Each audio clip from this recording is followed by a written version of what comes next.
Global skill development mission में आपका स्वागत है। हेलो फ्रेंड्स, ट्रिपल सी की इस सीरीज़ में आपका स्वागत है। मेरा नाम है वरिंदर सिंह। पिछले सेशन में हमने मेमोरी की जानकारी ली थी, लेकिन मेमोरी से जुड़े हुए दो इम्पोर्टेंट कॉन्सेप्ट वर्चुअल मेमोरी और कैश मेमोरी इसको जानना बड़ा ज़रूरी है। कई बार इससे रिलेटेड क्वेश्चंस पूछे जाते हैं, ना केवल एग्जाम्स में बल्कि आप किसी इंटरव्यू को अटेंड करने जाएँ तो भी। तो ये सेशन में जानकारी लेते हैं वर्चुअल मेमोरी और कैश मेमोरी के बारे में। वर्चुअल मेमोरी क्या है? Basically virtual memory operating system यानी कि विंडोज़ प्लेटफॉर्म खुद ही वर्चुअल मेमोरी ऑपरेटिंग सिस्टम का ही एक पार्ट है।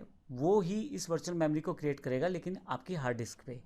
Virtual memory basically main memory की कैपेसिटी को इंक्रीज़ करता है, यानी कि रैम की कैपेसिटी को इंक्रीज़ करेगा। मान लीजिए आप कोई काम कर रहे थे और रैम में जगह नहीं है, तो अब उसे अपना डेटा कहीं ना कहीं रखना है, तो इसके लिए वो वर्चुअल मेमोरी को प्रयोग करेगा। क्योंकि रैम की कैपेसिटी कम रहती है और इस कारण से बार बार बड़ी बड़ी प्रोसेस को चलाने के लिए बड़ा सारा डेटा स्टोर करना पड़ता है। जो डेटा रैम के पास अवेलेबल रहता है वो उसको प्रयोग कर सकता है, लेकिन बाकी प्रोसेसिंग के लिए जो डेटा उसको चाहिए वो कुछ समय के लिए वर्चुअल मेमोरी में रख सकता है। तो बार बार ये डेटा आदान प्रदान होता है मेन मेमोरी और वर्चुअल मेमोरी में, जिससे कि आपके पास एक अच्छी स्पीड भी अवेलेबल हो जाती है और कहीं ना कहीं रैम अपना प्रॉपर यूटिलाइज भी कर लेता है और सीपीयू कहीं ना कहीं इन सब के कम्बिनेशन को सेट करके आपकी वर्चुअल मेमोरी को इंक्रीज़ भी कर देता है, जिससे आपके कंप्यूटर की कार्य करने की स्पीड भी बढ़ जाती है। तो इसका अर्थ ये हुआ कि रैम को अगर किसी प्रोग्राम को चलाने में कैपेसिटी कम पड़ रही है तो फिर उस समय वो वर्चुअल मेमोरी का यूज़ कर लेगा, और वर्चुअल मेमोरी को आप डिसाइड कर सकते हैं अपने कंप्यूटर के ऑपरेटिंग सिस्टम के द्वारा। इसी तरह से दूसरा कॉन्सेप्ट है cache memory. Exactly cache memory क्या है? सीपीयू के पास जो सबसे नज़दीक की मेमोरी रहती है, जो सीपीयू के अंदर ही अवेलेबल रहती है रजिस्टर्स के रूप में, तो वह मेमोरी कैश मेमोरी कहलाती है।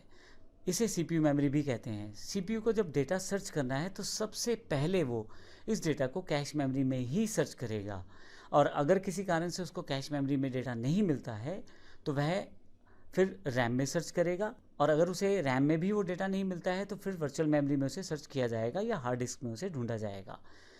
सबसे करीब कैश मेमोरी रहती है सीपीयू के, इसलिए सबसे इंपॉर्टेंट इन्फॉर्मेशन या बहुत ज़्यादा यूज़ होने वाली इन्फॉर्मेशन कैश मेमोरी में स्टोर कर दी जाती है। हालांकि इस मेमोरी का साइज़ बड़ा कम रहता है, लेकिन फिर भी बार बार रैम को रिक्वेस्ट करने के बजाय सबसे पहले सीपीयू जो है वो सीपीयू मेमोरी यानी कि कैश मेमोरी को एक्सेस करना पसंद करता है। फाइनली अगर उसको डेटा वहाँ नहीं मिलता तो फिर वो रैम को, और अगर किसी कारण से वहाँ नहीं मिलता तो वर्चुअल मेमोरी या हार्ड डिस्क को डिटेक्ट किया जा सकता है। सबसे बड़ा बेनिफिट ये हो जाता है इसका, क्योंकि सीपीयू के बिल्कुल पास में मेमोरी रहती है तो डेटा को बड़ी जल्दी एक्सेस किया जा सकता है। कोई इंपॉर्टेंट प्रोग्राम्स या इंस्ट्रक्शंस हैं उन्हें बार बार यूज़ किया जा सकता है, और सीपीयू खुद ही उस इंस्ट्रक्शंस को जो बार बार प्रयोग कर रहा है या उस कमांड को जो बार बार प्रयोग की जा रही है उसको कैश मेमोरी में सेव कर लेता है, और जब भी उसको उसकी एक्सेसिबिलिटी चाहिए होती है तो कैश मेमोरी से प्रयोग कर लेता है।